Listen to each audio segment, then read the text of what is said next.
I'd like to introduce Niven Posmer, our facilitator for today. Is a global and local leadership and cultural consultant, an advisor, author, lecturer, keynote speaker, and leading industry expert in the field. Niven, thank you for being here. Right, so Kerry introduced me.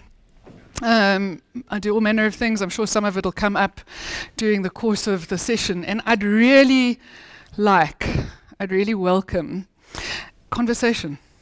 Stop me at any time. And so what I want to talk to you about is, as Kerry said, business, political, culture. What does that mean?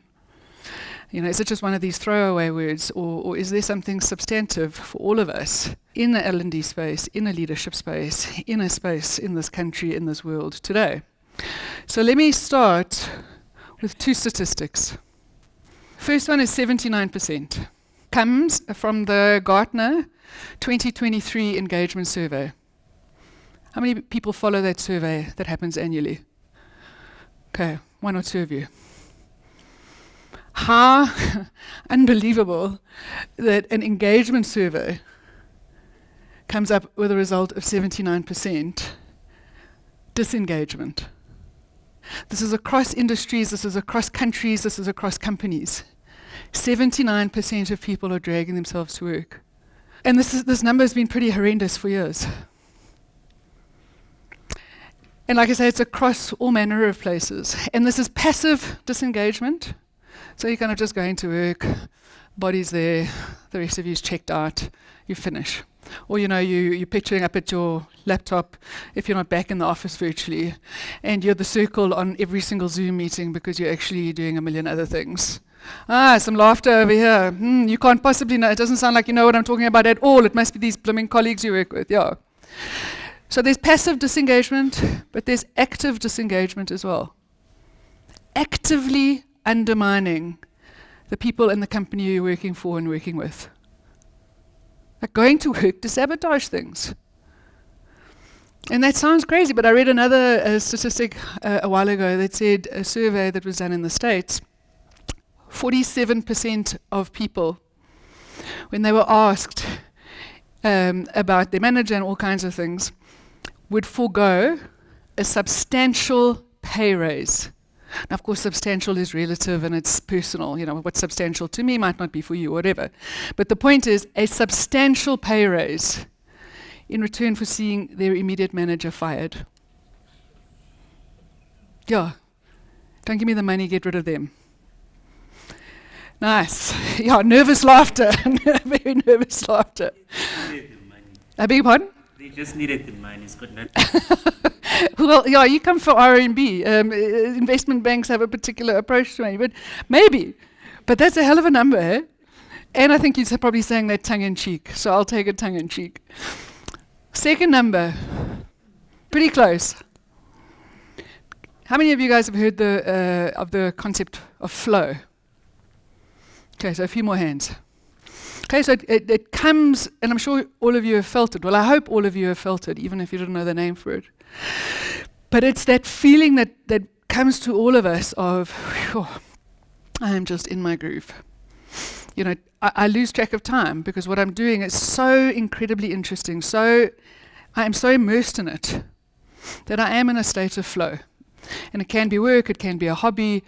In the days when I still used to run without killing myself, I don't do it anymore.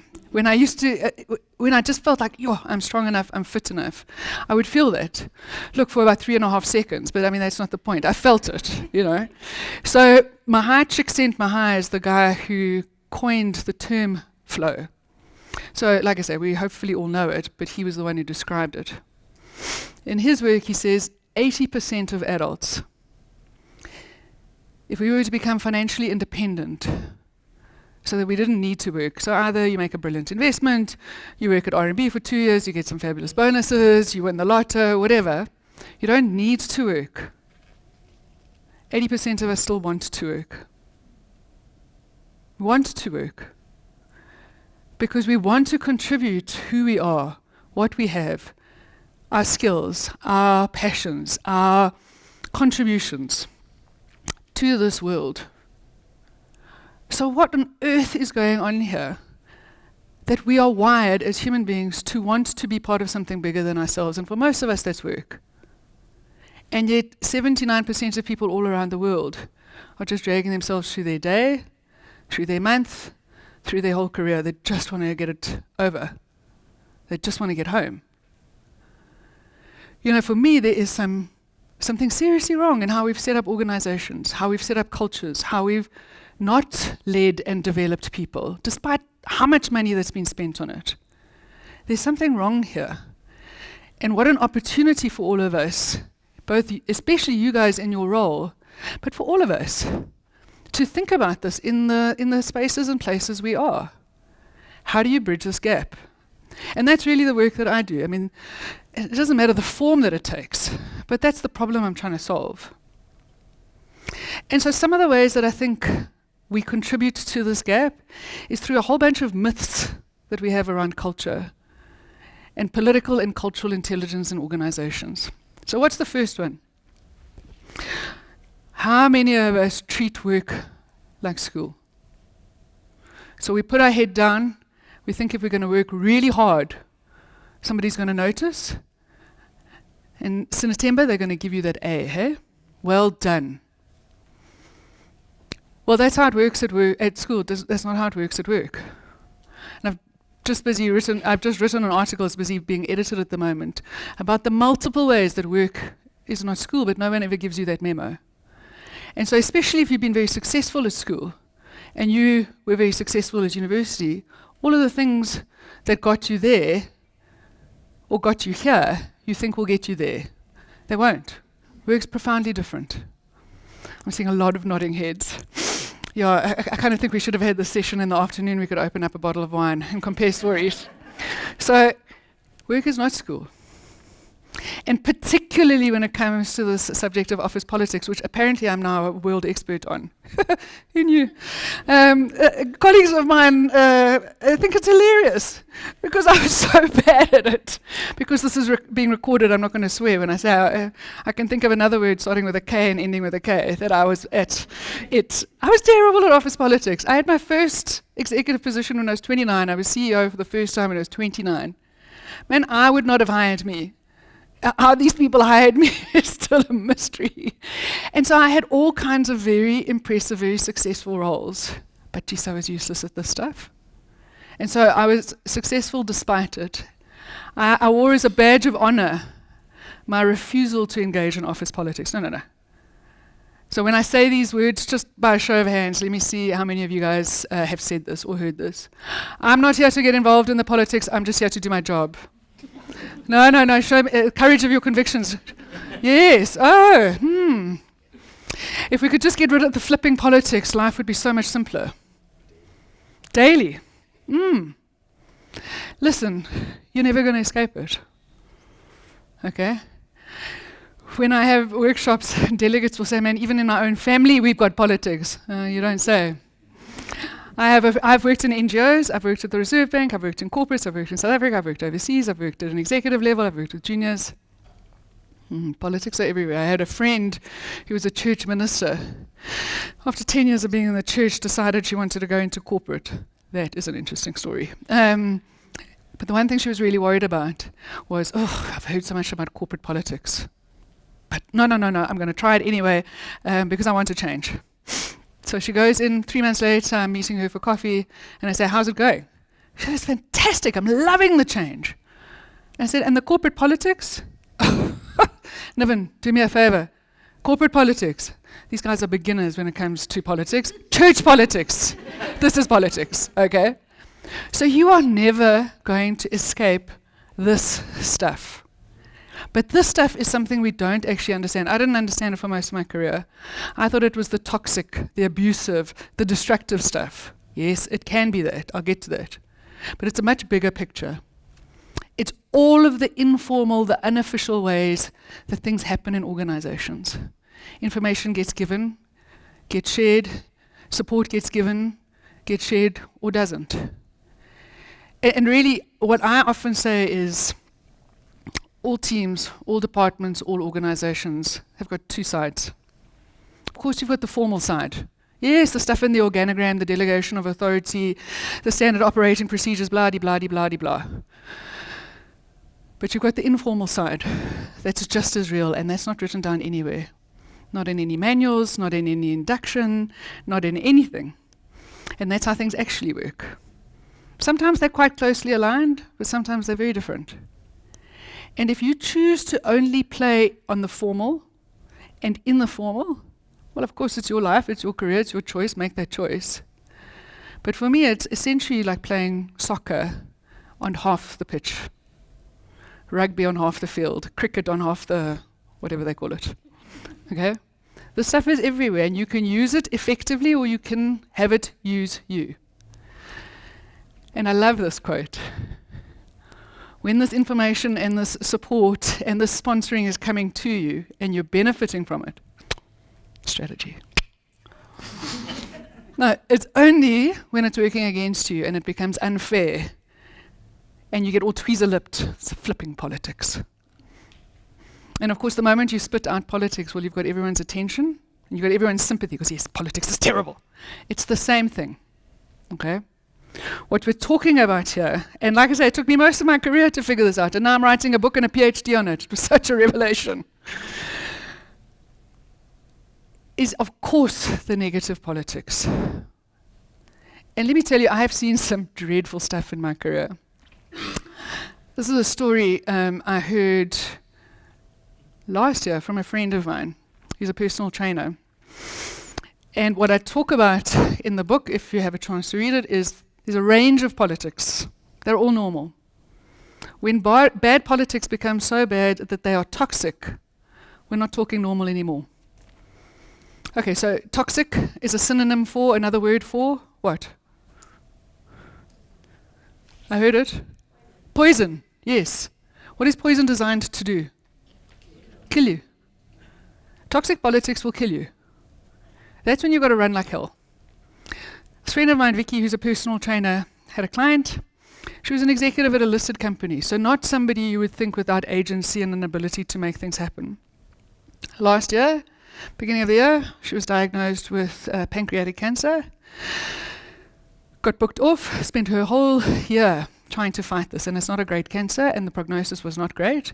Surgery, chemo, radiation, the whole story. At the end of the year, she's my height, she was half my size, so she was 40 kilos. I mean, I'm actually 60. I don't know. She's 2/3 of my weight. So she was skin and bones, and the prognosis was now, sorry, we've done everything we can. There's nothing more. And she was talking to Vicky about this, and she said, but you know, actually this year of the cancer, she said it was the best year of my life.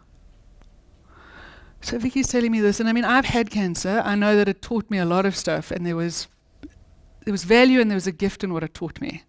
The best year of my life? No. No. So Vicky says to her, really, why? And she says, because for the whole year, I didn't have to go to work. I did not have to go into the office and deal with those people. Dying is better than going to work. Guys, that's toxic. Everything else is on a spectrum of normal. So that exists. But there are all kinds of ethical, legitimate ways to make stuff happen, to get things done. Because, that's the purpose of work, to get things done and to grow people. And very little of it happens in the formal space only. It's about who knows who's supporting who's sponsoring you, and you can tear your hair out about it, or you can accept it as a reality and get on with it, and get effective on your own terms, in line with your own values. Because really what we're talking about here is a kind of currency. But it's not that currency, it's the currency of relationships, your strategic relationships. And that doesn't always have to be people who are more senior to you. The currency of your reputation, which precedes you. What do you have a reputation for? For good or for better or for worse? It's about your power, your formal power. Where you sit on the organogram generally matters, but it's also about your influence, which has got nothing to do with where you sit on the organogram. How many people have all kinds of influence and you couldn't find them on the org chart? but they have all kinds of influence. And that's not just me sucking my thumb. I've seen it in organizational network analyses that we've done for companies. Nobody in Exco had heard of a node of communication and impact for 500 people. They all referred to this person as the person they go to and get information from. Somewhere in the junior ranks. So this is what we're talking about.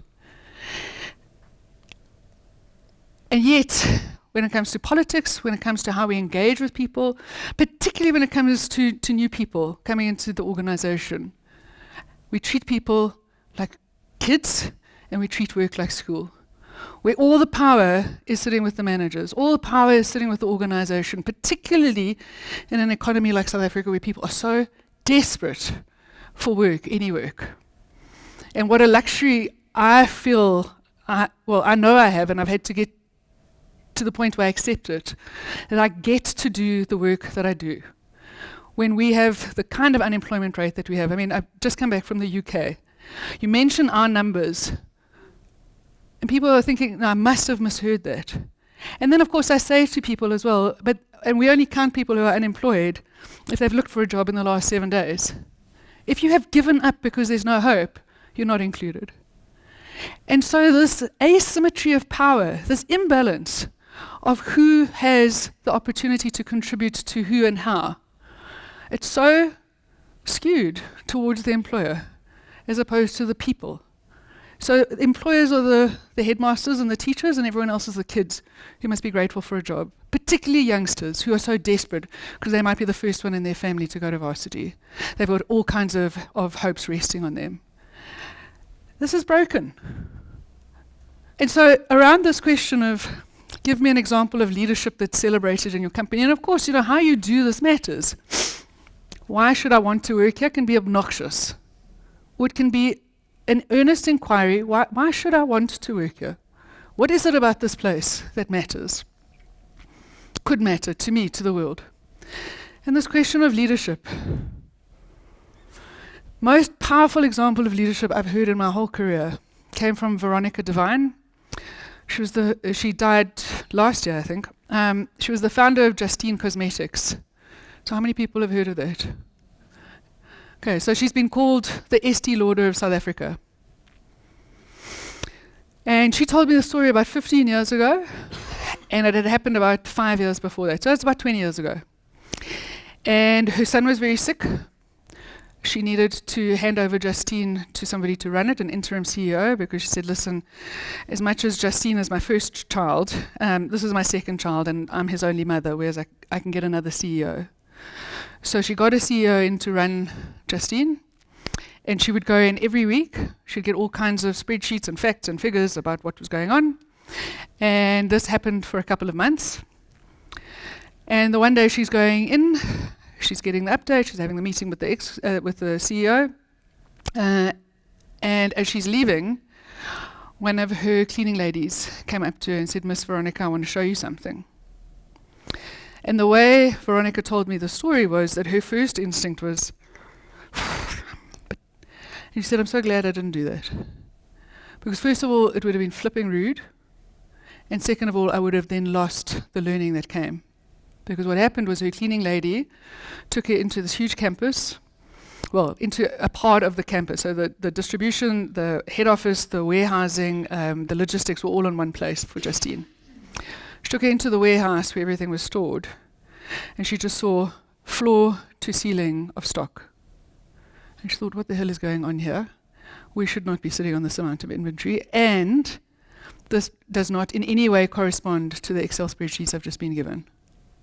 Long story, the CEO, I don't remember if he was incompetent or there was actual fraud, but she had to chuck him out, she had to remortgage her property, she had to raise a whole bunch of debt, give away a whole bunch of equity to rescue Justine, and then a few years later she sold it to Avon for a lot of money. So she finished telling me the story, and she said, so for me, Niven, the thing is that you never know where your next best piece of advice is going to come from. She said, that cleaning lady saved my company. And I hear her, it's her story, how can I not agree with her? But I said to her, but for me, as well, Veronica. As the CEO, you created a culture where a cleaning lady whose job really was to sweep the floors, empty the rubbish bins, she cared enough to look up, to see that there was a problem, to come to you, and you listened. The leadership examples that are all around us, the learning that doesn't just sit in a formal L&D space, this is cultural. This is cultural. I'm going to ask you a question that I got asked in my 40s for the first time. And it was a question that was asked to me in a PG dip in future studies that I was doing with Stellenbosch Business School. How nice is that? Full circle.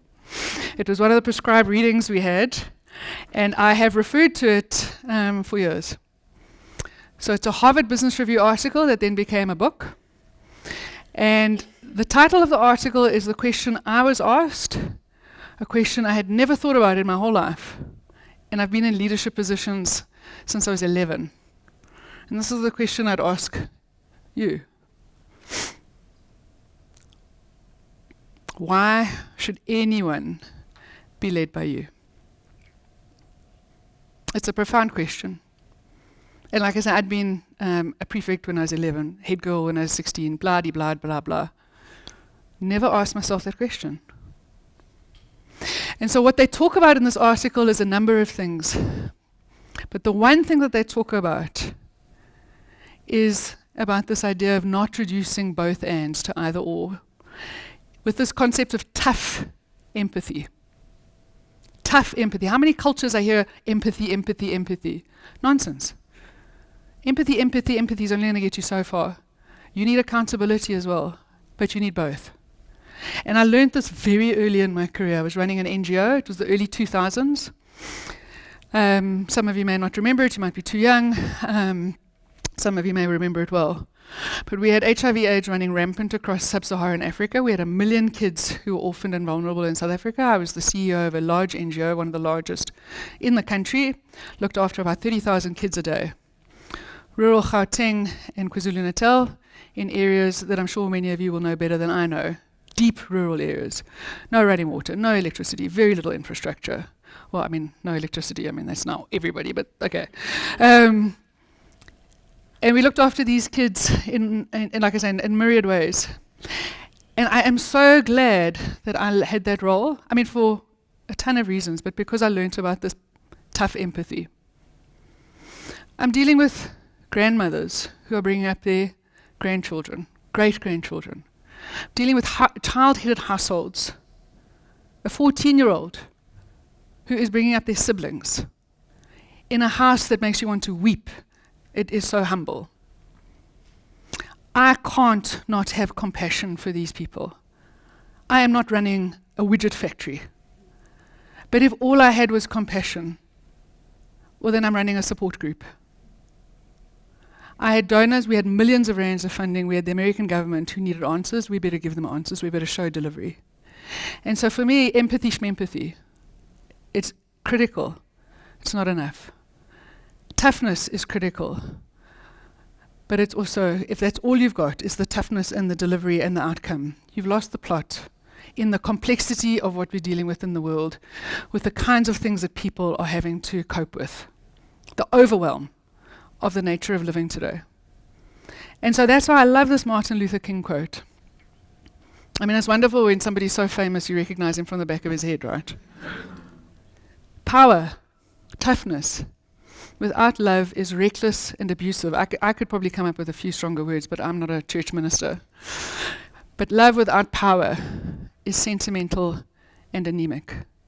You need both. You need to get both in your culture and in how you lead.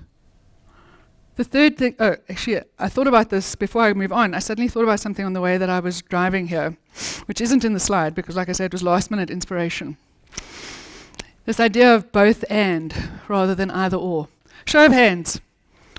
Who thinks that authenticity is a value that they hold dear, that they want to be known by? So authenticity matters to who they are and how they are. Show of hands. Oh, only 1 or 2 psychopaths. No, I'm joking. No, I mean, I would agree, right? We often, all of us, authenticity. I need to be who I am. I need to show up as myself. Cheapers, I wore this like a gold star. No. Everyone else will pretend, but you will know what you're getting when you're talking to me. Is it my Dutch heritage? Is it my whatever? I don't know, but you know where you stand with me. There's a paradox here, which that's why I thought about it this morning on the way here, because of the roles that you guys all play. There's a paradox called the authenticity paradox. It comes from Erminia Ibarra, who used to work at Harvard Business School, who's now at the London Business School, and it's in Harvard Business Review, a fantastic article, where she says that actually feeling fake can be a sign of growth. Weird, but true if you think about it. Because when you are in a new space, when you are having to take on new behaviors, take on new skills, stand up to be something that you weren't before, how many times do you hear about imposter syndrome? Oh, I'm an imposter. Nonsense, you're learning. You're learning, you're stretching, you don't know this stuff, you're not competent at it yet, you're now, unconsciously incompetent, right? Well, of course you're pretending because you're not there yet. But how many times people use authenticity as an excuse to stay stuck? No, that's not authentically who I am. No, it's not who you authentically are yet. But if you need it, from a learning and development point of view, you're going to have to go through that. So many things in the world that are not either ors, they're both ands.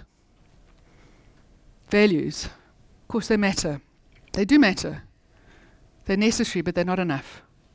I had a friend who was interviewing a while ago, very senior position. So, the salary and the share options and the bonus structure and all of that, man, those were hygiene factors. She was going to get them wherever she went. She's so skilled, she's so in demand. And especially in this country where our biggest export at the moment is skilled taxpayers, people. But don't let me start crying. So she was being interviewed. People were falling over their feet to hire her. Her question to herself in deciding between these jobs: do I want to become like these people?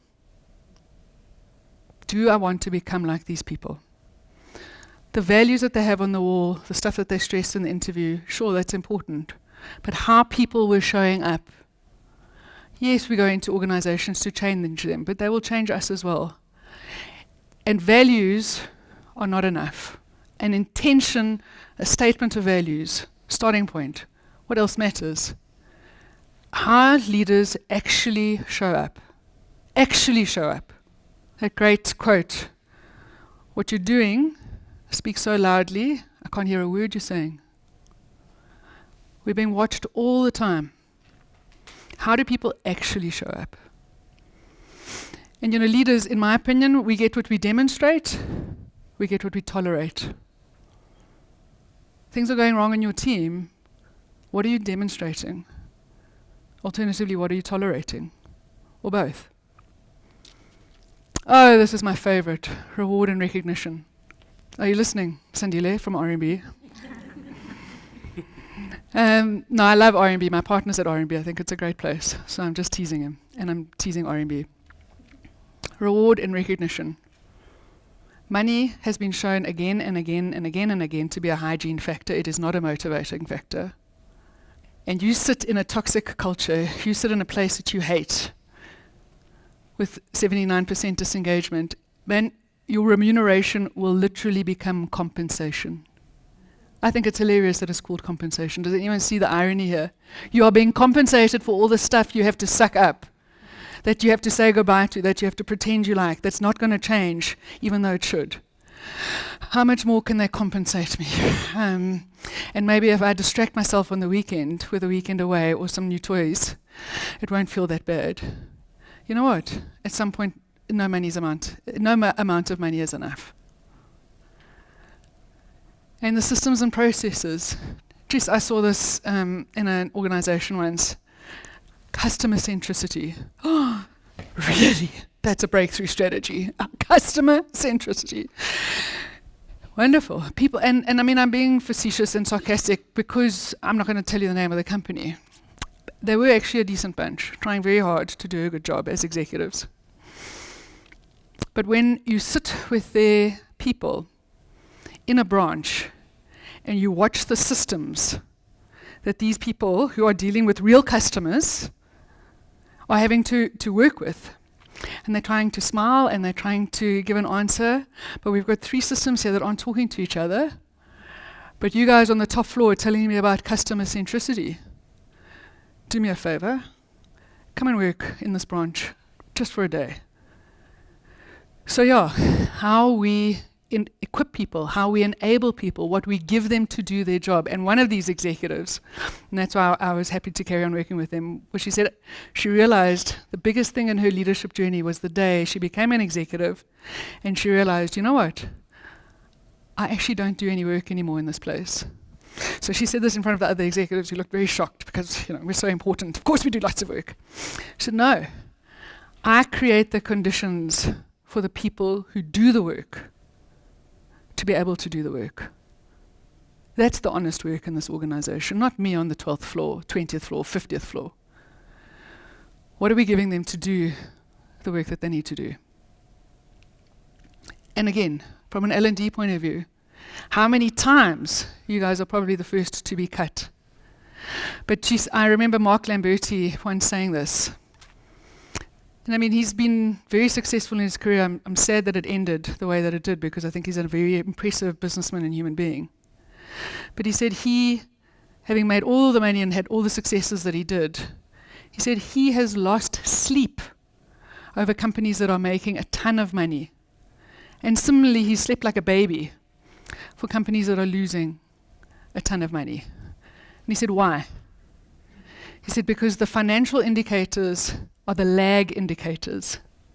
They're retrospective, they're looking backwards. The people indicators, they're the lead indicators. They're telling you what's coming. And so looking at the bottom line, when the people indicators are crashing off a cliff, how many of us make that mistake? We look backwards instead of forwards, and those people indicators are the lead indicators. Compliance, we've got to. Geez, the space that you play in an L&D role, the things you get to do, the things you get to make happen in people's skills, careers, lives. One of my favorite acronyms is DEI.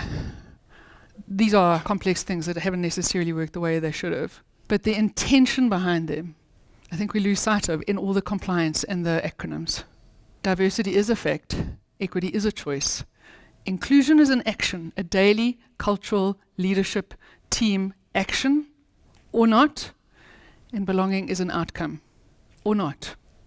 And another thing I thought of on the way here, because I've just been in the UK and reminded of quite what a remarkable country we live in. We really do. And how much I love it. How much it makes me tear my hair out and weep, but how much I love it. Is the complexity that we have around belonging in this country. And when we just reduce it to an acronym and compliance, geez, we've missed something. So let's just remind ourselves, this is an extract from Robert Sobukwe, who is the founder of the PAC's biography, which I read years ago. If you've never read his biography, I urge you to read it. And talking about apartheid, and it wasn't written by him, it was written by his good friend Benjamin Pogrund from the Rand Daily Mail. So listen to this. Bureaucrats were also hard at work on the system that made enforcement of apartheid possible. Population registration. The law, initially introduced in 1950, was to ensure that every single South African was put into a defined racial pigeonhole. Every one of us. Each person was given an identity number, part of which was a racial classification. Thus, 00 meant a white South African, 01 a coloured, 02 a Malay, 04 a Chinese, 05 an Asian, down to a 09 for a Nama of Southwest Africa. 2 sections, 06 for other Asian and 07 for other coloured, provided for those who could not be fitted in elsewhere. a sort of miscellaneous of the human race. Those vital 2 digits were intended to and did affect life from birth to death, with every detail specified and fixed by law. In which hospital you could be born, in which suburb you could live, which house you could buy, which farm you could buy, which nursery school and school you could attend, and which university or technical college, which cinemas and theatres you could go to, which buses, train compartments and taxis you could travel in, which bus stops, railway pedestrian bridges and platforms you could use, which beach you could swim from, which municipal swimming pool you could use, from which library you could get books, which park bench you could sit on, in which restaurants you could eat, which lavatories you could use, in which hotels you could stay, whether you were allowed to enter a municipal hall, which jobs you could hold and how much you would earn, how much liquor you could buy and possess, who you could legally have sex with, and who you could marry, how easily you could get a passport for travel abroad, how much your old age pension, disability, or war veterans pension would be, which sports fields you could use, and the quality of the facilities available to you. Oh yeah, whether you could vote. Which hospital you could go to if you fell ill, and which doctors and nurses would attend to you. Which hearse you would be carried in when you died, and in which graveyard you would be buried. The amount that we have to overcome in this country is staggering. Acronyms are not going to get us there. Compliance is not going to get us there, particularly grudging compliance. And there are a lot of other things which I personally feel are not getting us there. That's a personal conversation. And we have our realities in this country that are not unique globally. Anybody heard of the phenomenon of white Indians? From the late 1600s to the late 1800s, so almost 200 years, in the American West, as the West was being populated, and the Red Indians, apparently it's not Native Americans anymore, it's now Red Indians again, as the Red Indians were being pushed out and slaughtered, of course all manner of stuff was going on. But for 200 years, as settlers and Indians came into contact, there were thousands of white people who joined Indian tribes, either because they ran away or because they were kidnapped, but they joined them and they never left them. They never went back to white society. There was not a single example in 200 years of an Indian person doing the same thing. So why do I tell you this story? Because even 300 years ago, the way we set up our societies in the West, the alienation, the distance, the us and theming, Indians would fight with the people they lived with, the people they loved, the people they grew food with, the people the thought that you would send your child for somebody else to educate, the thought that you would work for somebody other than your own family, the thought that you would fight away from your family. Inconceivable. And so even 300 years ago, we had a sense of alienation and us and theming and disconnect in Western society. Not white, Western. And so, thinking about this, we have our South African challenges, but it is bigger than it. This is a human challenge. Have a look at this poem, which I think is so beautiful. Tragic. It's a kid's poem. Not so sweet, but so heart-sore as well. And so to remind you of my point, this is not about acronyms and compliance. I have, as I've mentioned, I've worked in deep rural areas with people who are illiterate. I work at Cambridge University with some incredible human beings.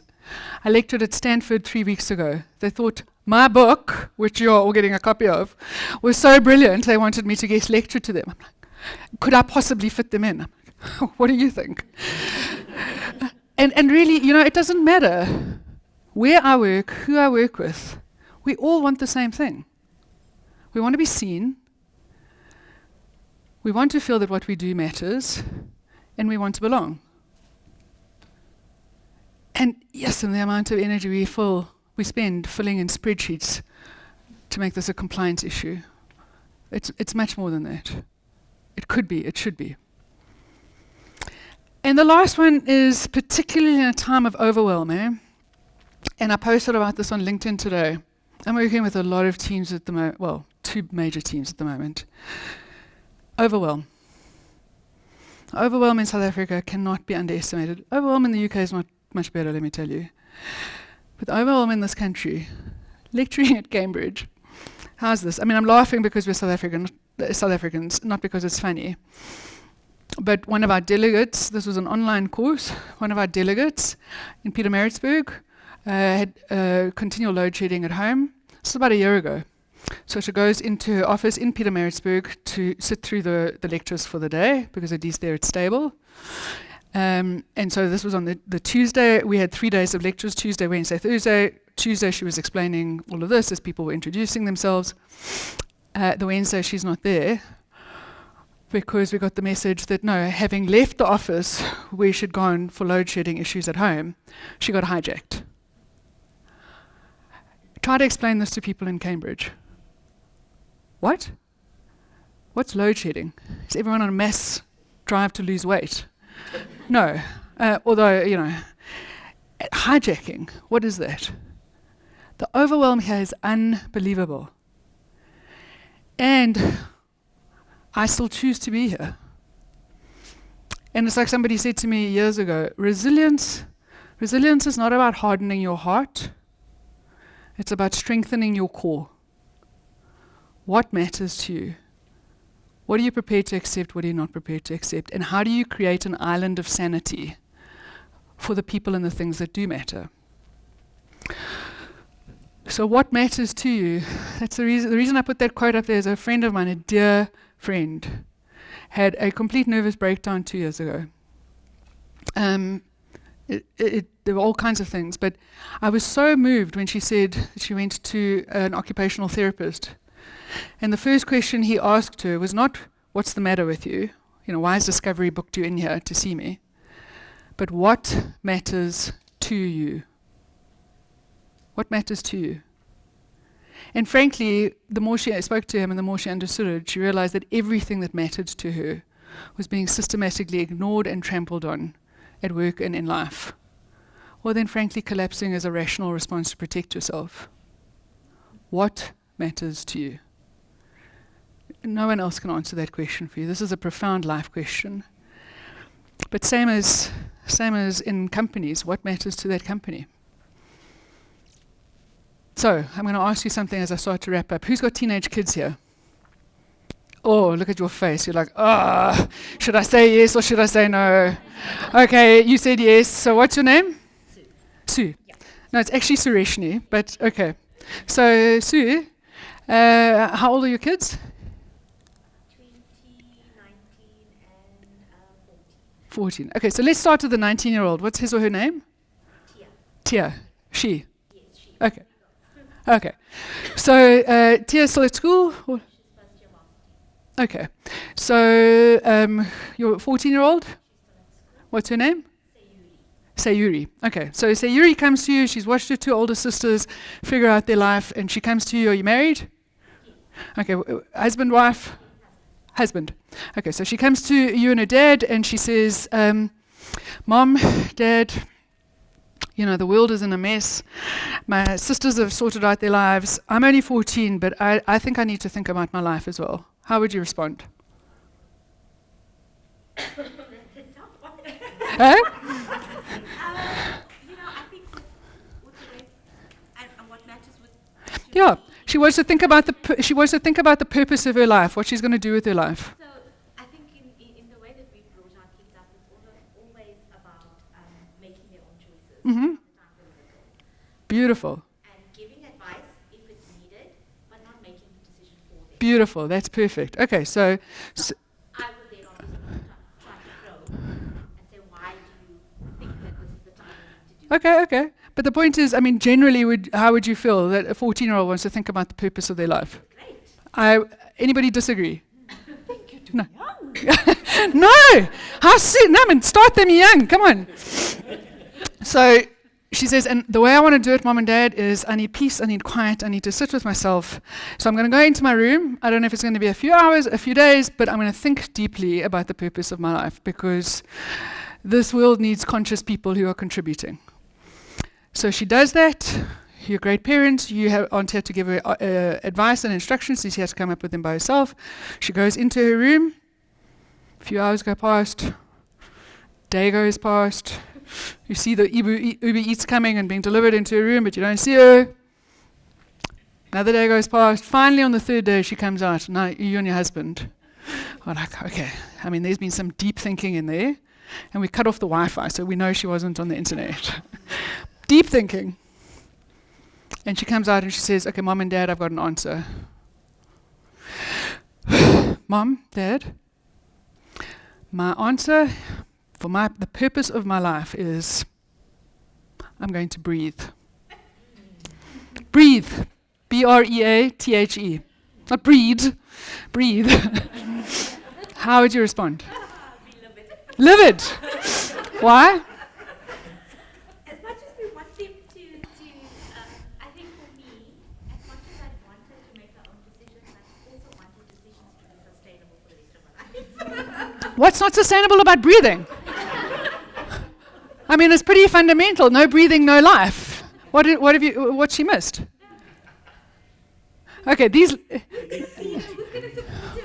Those are things that I think would matter to me, right? Mm-hmm. If she says that she's going to make this big decision in her life. And it's to breathe. Yeah.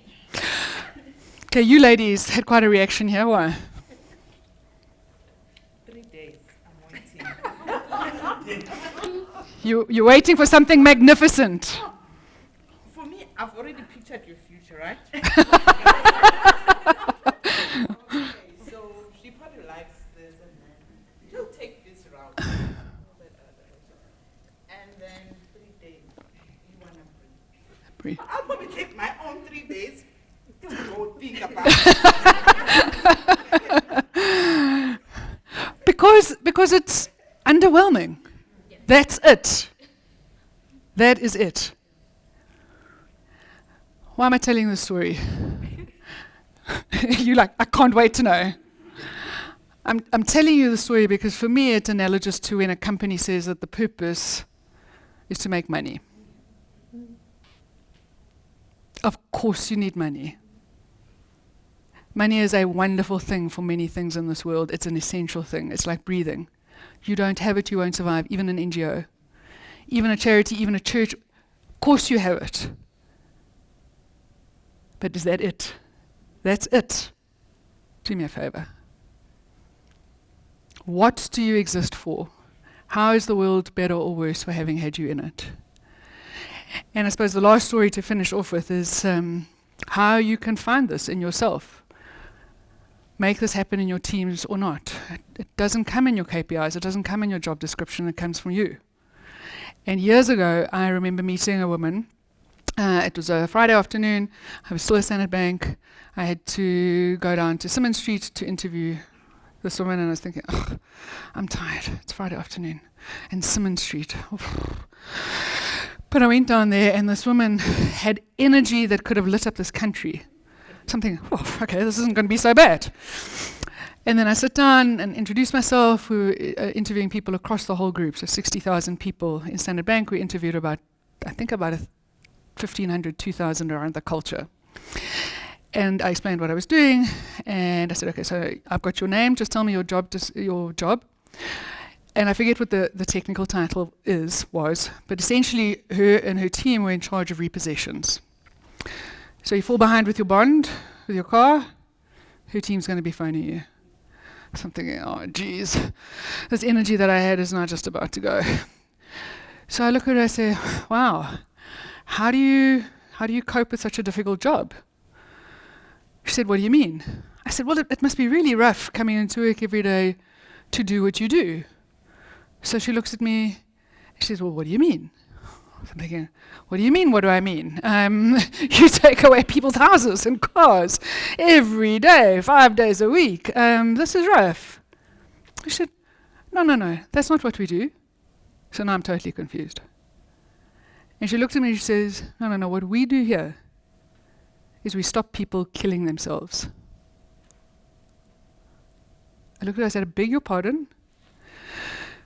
She said, if we can get to them in time, if we can restructure that loan, we can help them, they won't kill themselves. They won't become alcoholics. They won't get divorced. Their kids won't become homeless. Do you know, I got goosebumps then, and even now I'm getting goosebumps again. That's purpose. That's purpose. Nowhere in her job description, nowhere in a single course from L&D. Not to say that L&D doesn't play a critical role, but that's personal. And how much more so for you guys, given the role that you have, if you can find that personal purpose, which is so much more apparent than someone sitting in repossessions. So yeah, I suppose my final words are I love, but actually I don't, I'm being sarcastic, this idea that human beings are human resources, even human capital. Human resources, do me a favor. People are not resources, they never are, they never were, they never will be. They are the source of every single good thing, bad thing, wonderful, magnificent, terrible thing that will happen in your organization and in your life. And losing sight of that, that's one of the worst things I think we can do as human beings, as leaders, as people in your space where you've got such an opportunity to change people's lives. Thank you. Good. So thoughts or comments of any kind? Yeah, I can't see your name from here. Karika. As in Kirsenkamp. Almost, just with an A. Oh, okay. Maybe just some thoughts that I've been on a bit of a reflection these past few weeks, which was sparked by another talk I was a few weeks back, and there was a lady called Helen Nicholson. Helen's my closest friend, yes. Oh, really? Yes. Anyway, so inspired by her, and I've sort of been reflecting a lot about leadership, and I lead a team of 4 people.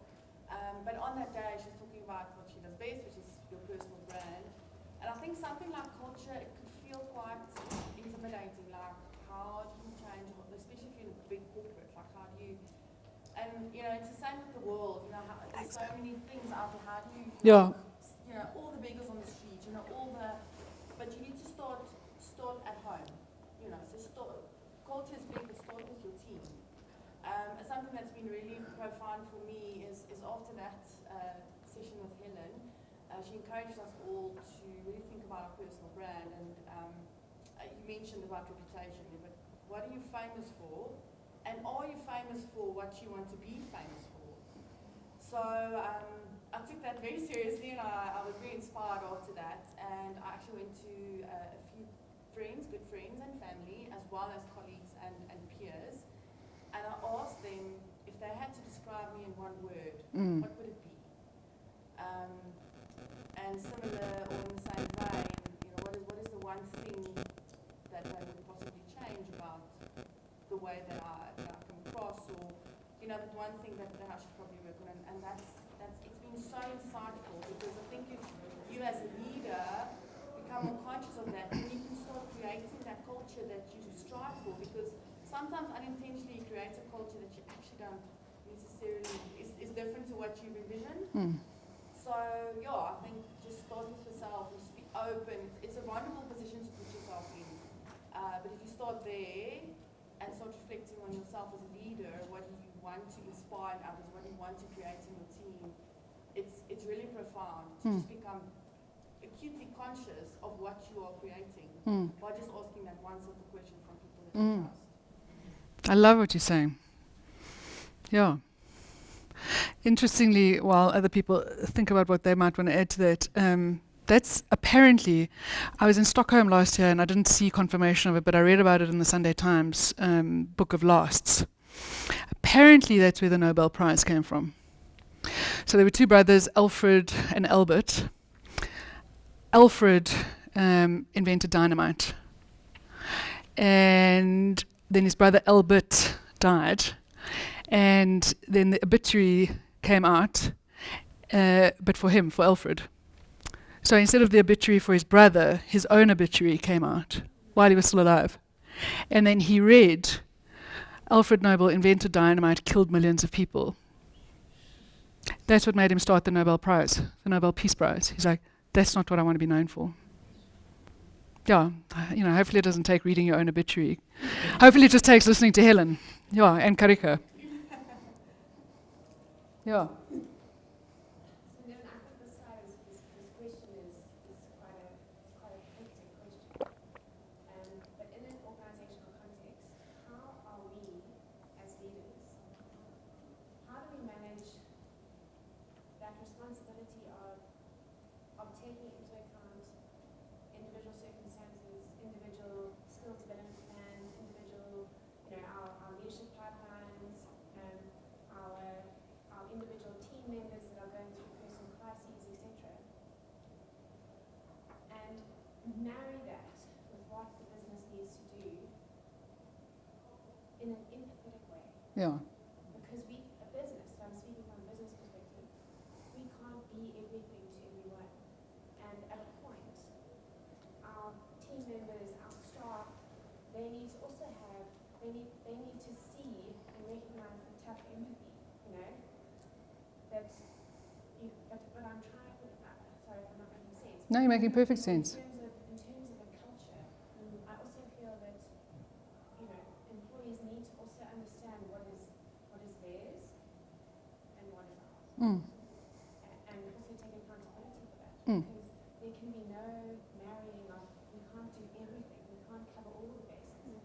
Because that could also just shatter the progress that is being made in a positive direction.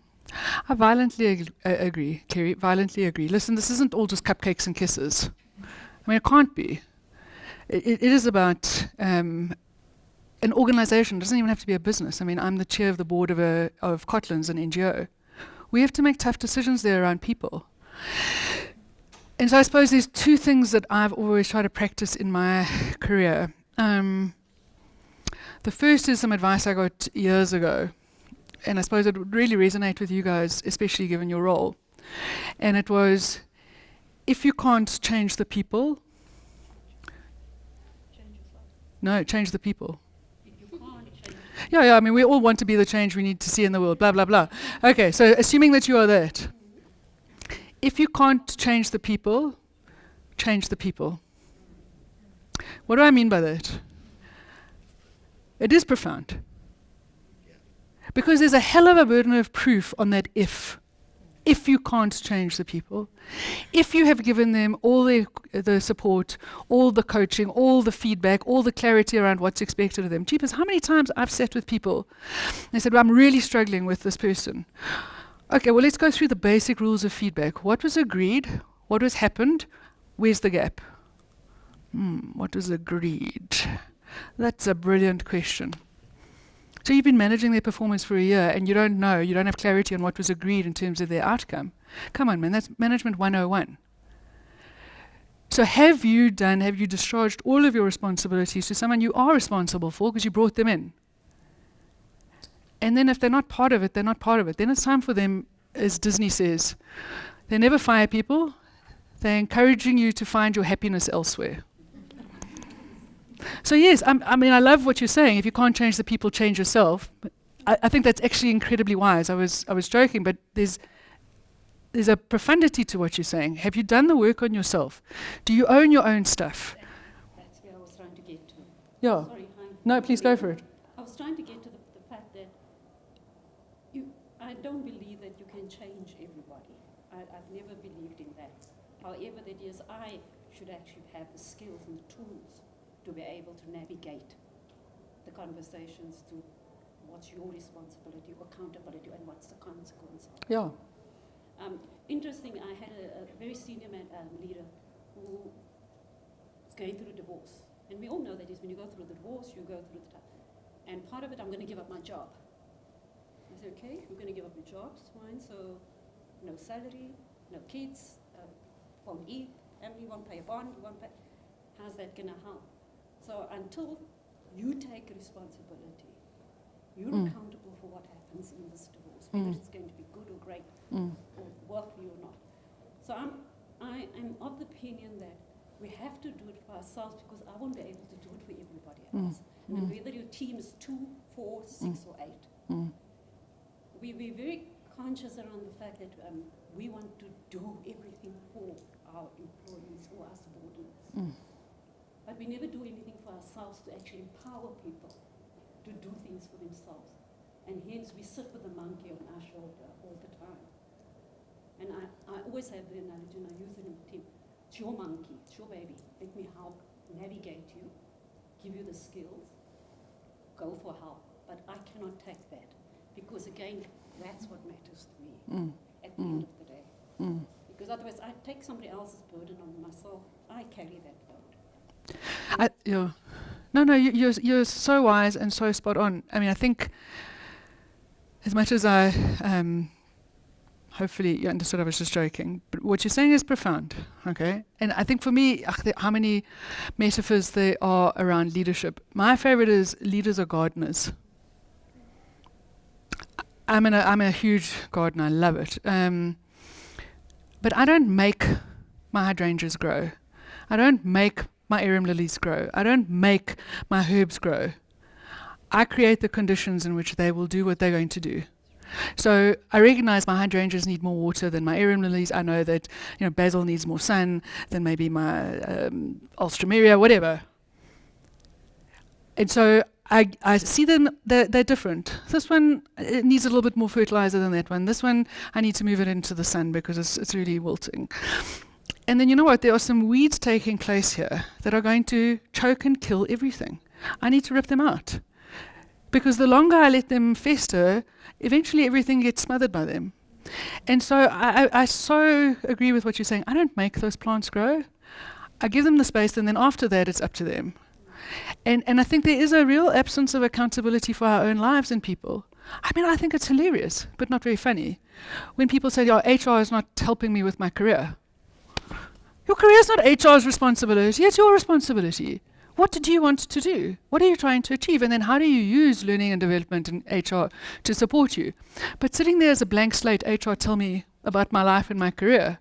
Oh, no, do me a favor. But it's prevalent and it's widespread. And I mean, we can probably have a long conversation about why that must be. But accountability and tough empathy for people to take that accountability, I think, is critical. I would like to just go back to earlier in your presentation.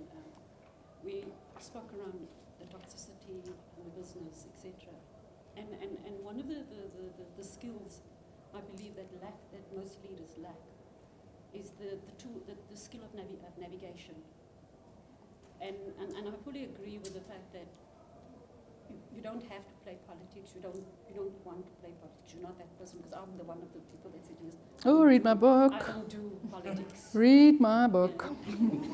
But what I think, as you mature in your career, and I do believe that that's probably a path that will happen to most of us in the leadership field, that you try and work yourself, navigate yourself, snake yourself to choose the part of the good politics and the bad politics, the fake politics, and whether it's truthful, whatever stands in your mind, how you have to portray yourself.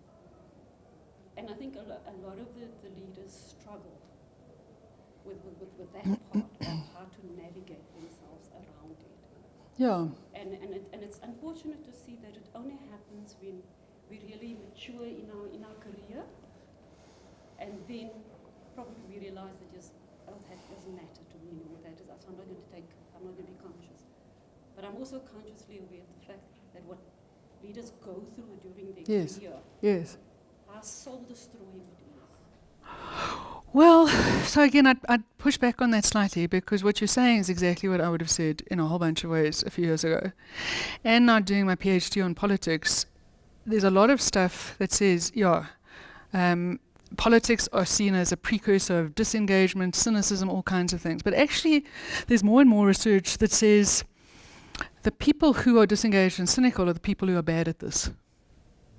People who are good at this, who've accepted it as a reality and then roll up their sleeves, develop their political will and develop the political skill, are actually way more engaged. And so is it that politics are bad? And of course, again, I'm not naive. Some can be dreadful. Let me not even get started. But is it that politics are bad, or people who are bad at it see it as terrible? When you see it as something that you can use to your advantage, the job, demand, resource model, you see it as a resource rather than a demand, people are way more engaged. And their stress levels, I can show you tons of research, stress levels are lower, which makes sense. Instead of tearing their hair out, saying how hypocritical it is, how unfair it is, spending all their energy trying to dispute and conquer something that's unconquerable, no, okay, it's there, I'm going to get engaged, but I'm going to get engaged in this way on these terms to achieve those outcomes, not just for myself, but for my team.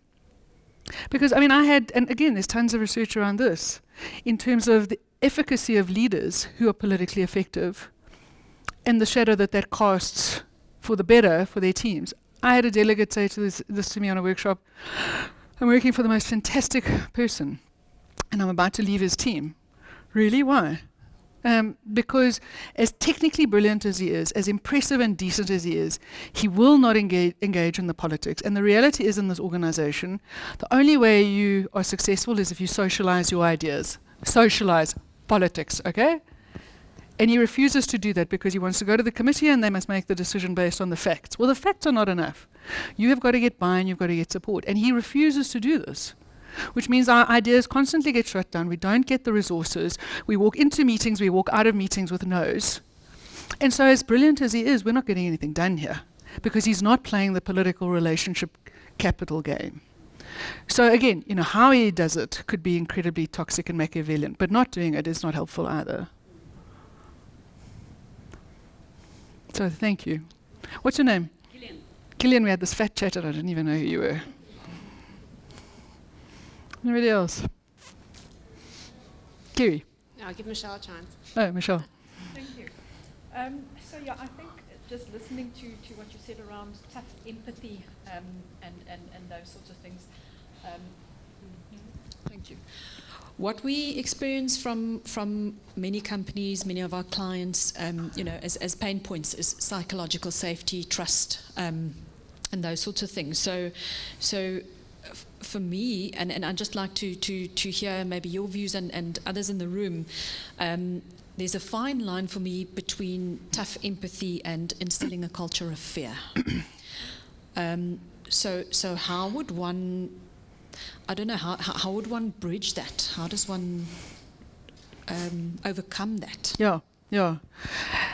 Thoughts? I've got plenty, but I always do. I'm interested to hear what other people's thoughts are.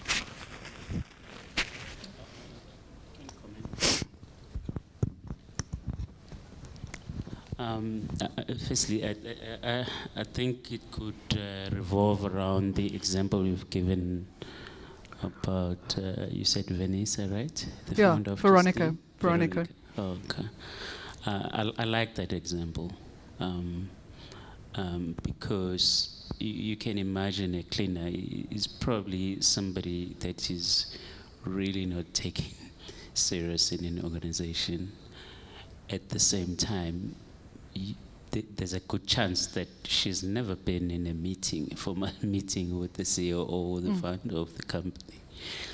But as clean as the person was, she or he realized that this person has got this open door policy I am able to approach without fear, because the chances are that's how she led. She led in such a way that nobody felt that she cannot or she's unapproachable. So for me, that becomes a leadership quality. You say a lot of things there in your presentation. At some point you were talking about leadership behavior. To say, yes, we see the values, we see the company strategy and all that, but how do you show up as a leader? I think that's the crux of it, because you can make the numbers, you can achieve your financial goals and all that in that environment where people are also fearful. But if that's the culture you don't want, one way to deal with this is to talk to the leadership to sort that out, top down, because it could be difficult to do a bottom-up approach in that particular instance. So largely I feel it depends on how you lead. Thank you. Yeah, so I think, how many people know where psychological safety comes from? I mean, yes, Amy Edmondson, but how many people know her original research? Okay, so it's fascinating given how widespread this concept is in use and currency and conversation. It was her PhD at Harvard Business School in the 90s, and she wanted to understand the relationship between high-performing teams and mistakes. And I first read this, I'm like, Lovey, you've got to go to Harvard Business School to understand that relationship, really. Because, I mean, what would you think the relationship is between high-performing teams and mistakes? Someone take a guess. Low mistakes. High performance. Yeah, that's what I thought. Okay. Lots of mistakes because innovation. Okay, would it change your mind? Well, let me take a step back. What she found was that actually high-performing teams make the most mistakes. Okay? Sounds fine. We're all nodding our head. She did this research in 2 hospitals in Boston. So mistakes are not the wrong number in the spreadsheet. They're not the wrong font for the PowerPoint. Mistakes in hospitals are life and death. The teams with the best results made the most mistakes. Okay, so now I'm seeing people's faces change. What do you think might have been going on there?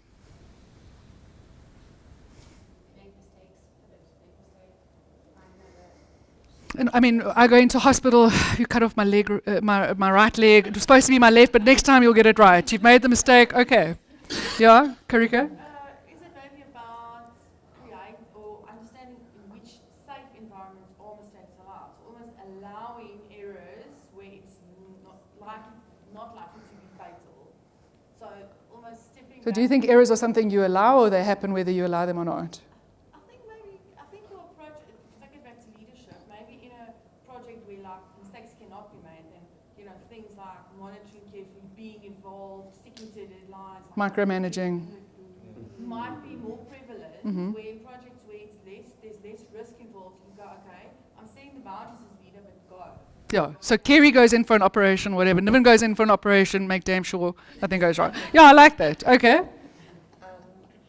Pretty much the same, but high performing, also maybe higher numbers of things that they actually do. So you're going to have increased.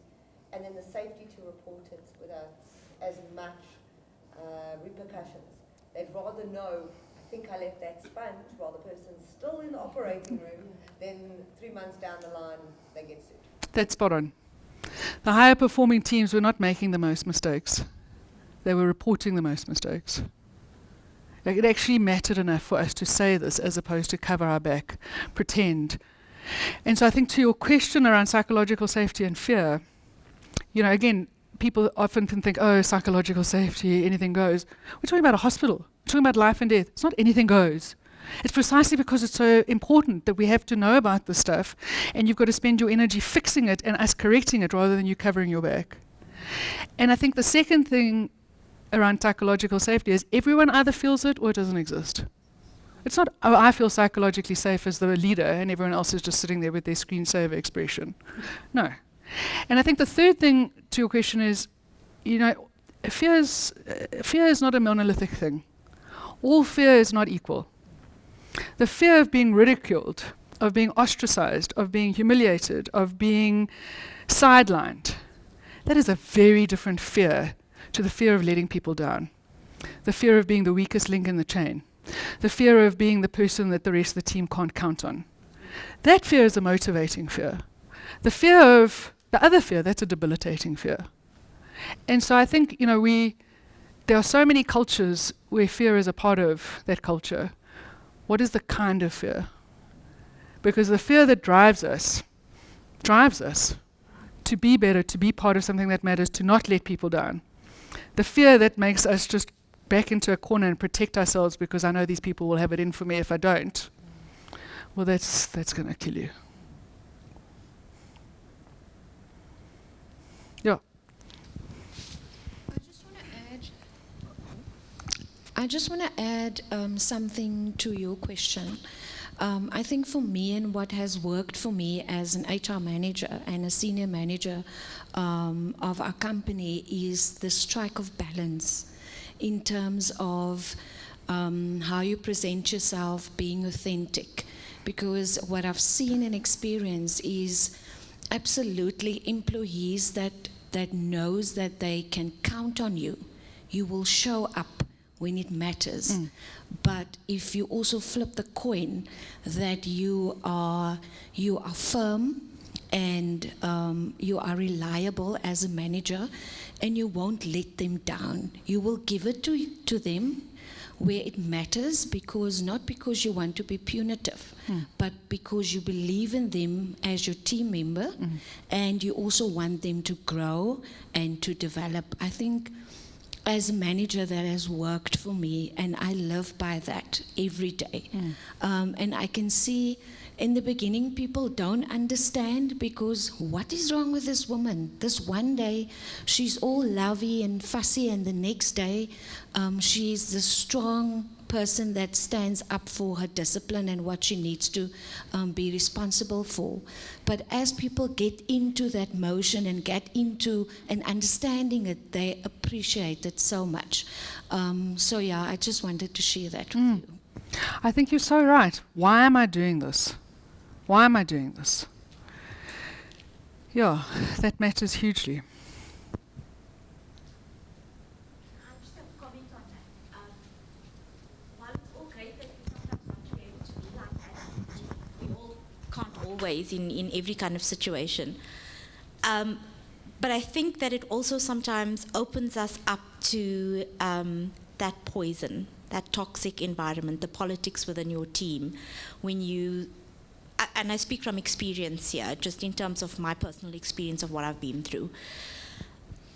I think I maybe was a little bit too soft, so I only had the empathy and not the toughness, but obviously within time, I realized that was actually to my detriment, not to anybody else's. And it wasn't that easy for me, because I am not that type of person to be that assertive and micromanage and, want certain things to be done. So for me, I had to really open up myself to be able to give that tough empathy. So when we are a little bit too soft, we open up ourselves to the politics that happen, but not the good. It's always the bad, because you are the center of attention. That's easy. You are the easy scapegoat.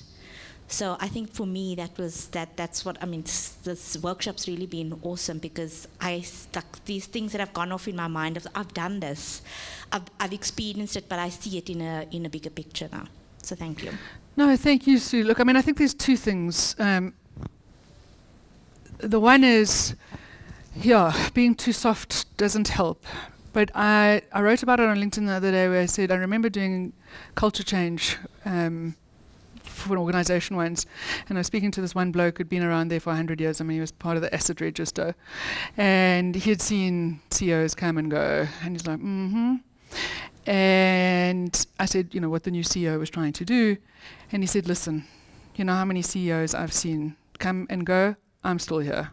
And he said to me, so I can tell you, I'm just a cynic. And I don't know where this came from, because I'd never consciously thought it. But I looked at him and I said, you know what? As he said that, my immediate response was, you know what? In my experience, cynics are just disillusioned idealists. And as I said that to him, yes, and the tears came to his eyes, and I thought, wow, I've gotten under his skin. So cynicism as an armor is just as unhelpful as, being a walkover. Somewhere in the middle, you've got the tough empathy. You've got the resilience that comes from knowing who you are, what you're prepared to do, what you're not prepared to do, where you're prepared to compromise, where you're not, what you're prepared to learn, because even though it feels inauthentic, and it is, you need to now do it. And I suppose the last thing is how much of this, the concept of trust has come up a lot, and it must. But how much of this starts with the degree to which you trust yourself or don't? And it's interesting when you think about trust. It's three things. When we trust someone, when we trust ourselves, we trust three things. We trust our competence. Like, do we know what we're doing, or does the other person know what they're doing, or can they figure it out? trust their character. Is this a person who's got backbone, who stands for something? And we trust their caring. Do they give a damn? And I mean, you can ask yourself the same question. Do I give a damn about myself? Do I have character that I'm prepared to stand by? Do I trust my competence? And it's fascinating for me. I mean, only one of those is technical. The other two are personal. They're about who you are as a human being, not who you are as a professional. So yeah, trust matters. But it's always fascinating where the trust doesn't start, and it often doesn't start with trusting ourselves.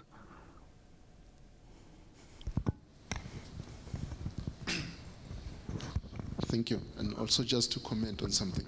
I think the reality of the matter is that there is two of us, and usually we are not aware, in the sense of there is you, how you appear, how you see yourself, and there is you that the other person sees you. There was this awesome activity done in our organization. I think it was awesome, where now managers had to reflect on how the team sees them. So I think that kind of thing helps one to grow as an individual. Oh, absolutely. I mean, it's exactly the point that Kariko was making. Your intentions are one thing. The impact is another thing.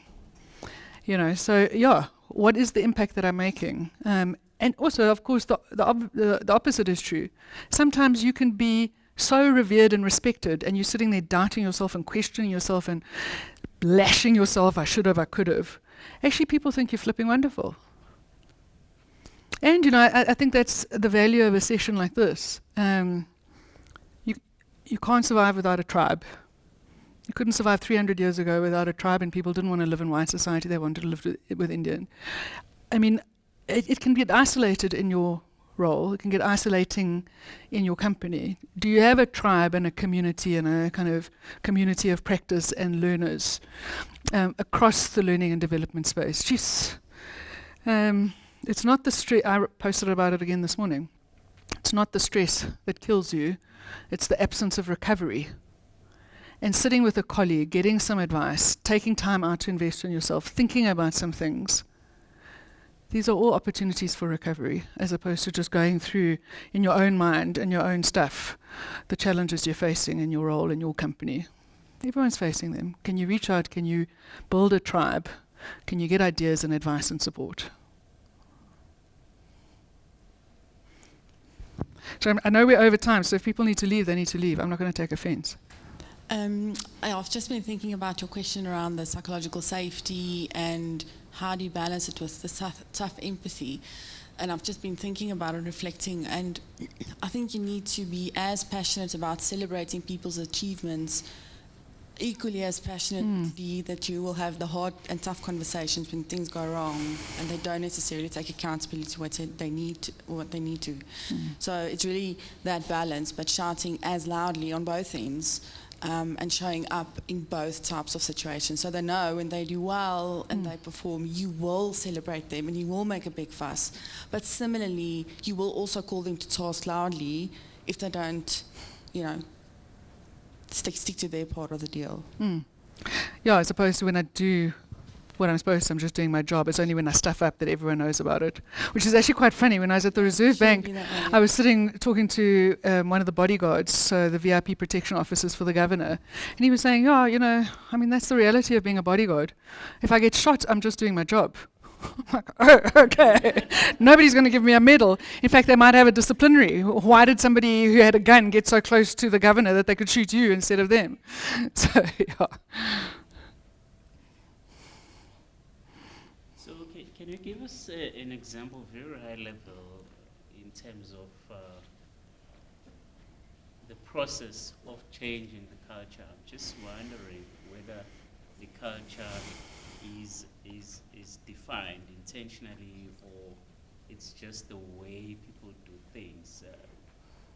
What's ideal, and what's the process of changing it to the ideal culture? Yeah, look, I mean, that's notoriously difficult, and it can be done if I think, in my experience, if you look at it as a whole system, and you know, the moment you've got values over here reward and recognition over there, systems and processes and leadership behaviors all around this, and there's dissonance, then you've got a problem.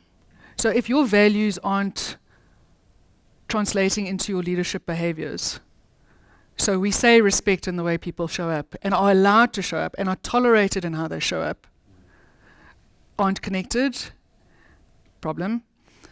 If your value says customer centricity and your processes make it impossible for the people who are doing it, problem. If your values say collaboration, but your reward and recognition is all about individual contribution, I mean, you know, these things have got to be convergent, and they've got to have the opposite of dissonance, whatever that is, consonance. They've got to all say the same thing and reinforce them. But the moment they are saying different things, well, I mean, people will lose their mind. And people will take their lead from what they're being rewarded and recognized for. So particularly around, you know, as an example, collaboration, we must all work together. But when my bonus comes, it's based on what I'm able to do and what I have delivered. And if I have to sacrifice what I'm able to deliver to help somebody else, you're not going to reward me for that. So I'm taking my cue from that. It's not because I'm selfish, I'm rational. This is what you're rewarding, therefore that's what I'm giving you. These things have got to tie together, you know.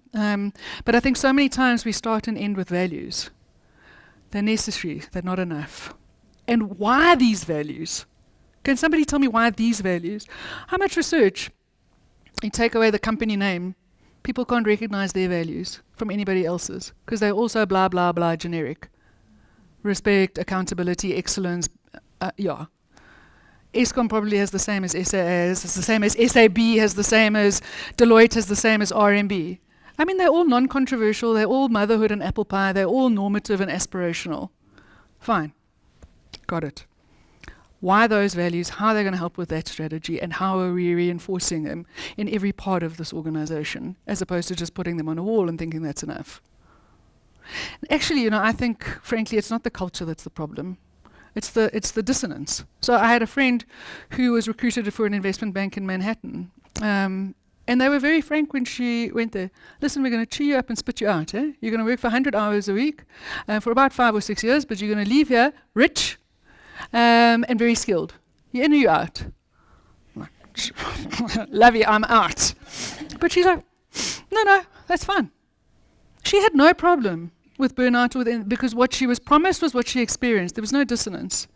I think the damage comes in when you're promised this, and of course we're always less than what we would want to be. So yes, there's going to be a gap between the experienced and the espoused. But when you're promised this, and then you come in over here, that gap is what does your head and heart in, you know.